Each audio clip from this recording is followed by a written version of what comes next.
votre discrétion, votre pudeur fait votre élégance.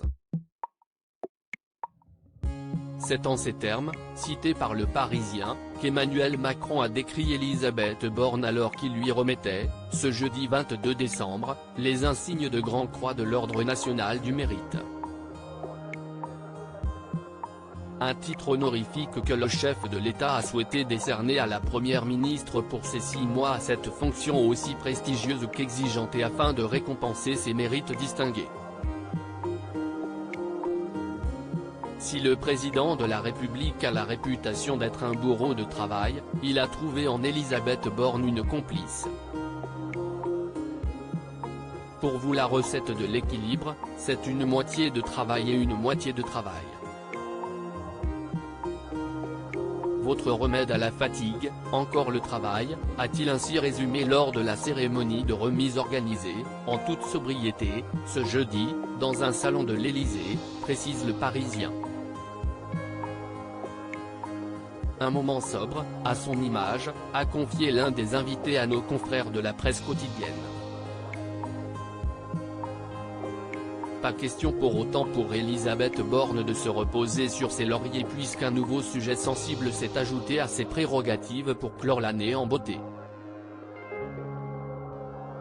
Celle-ci sera d'ailleurs toujours à la tâche en cette période de Noël, en raison d'un contexte social tendu.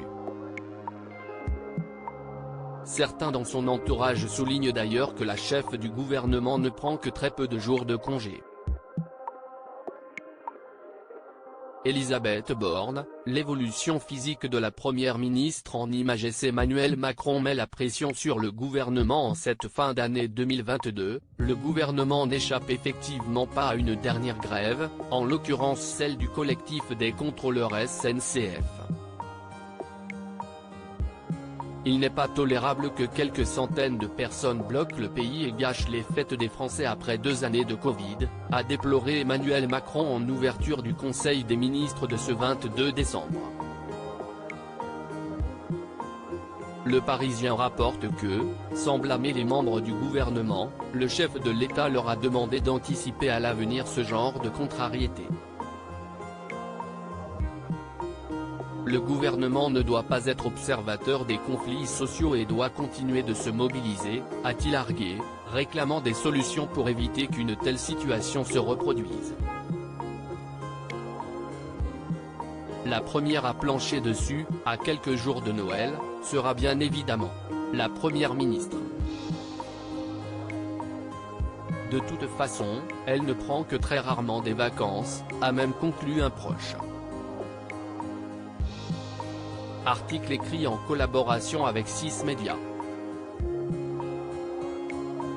Crédit photo, Stéphane Le Mouton.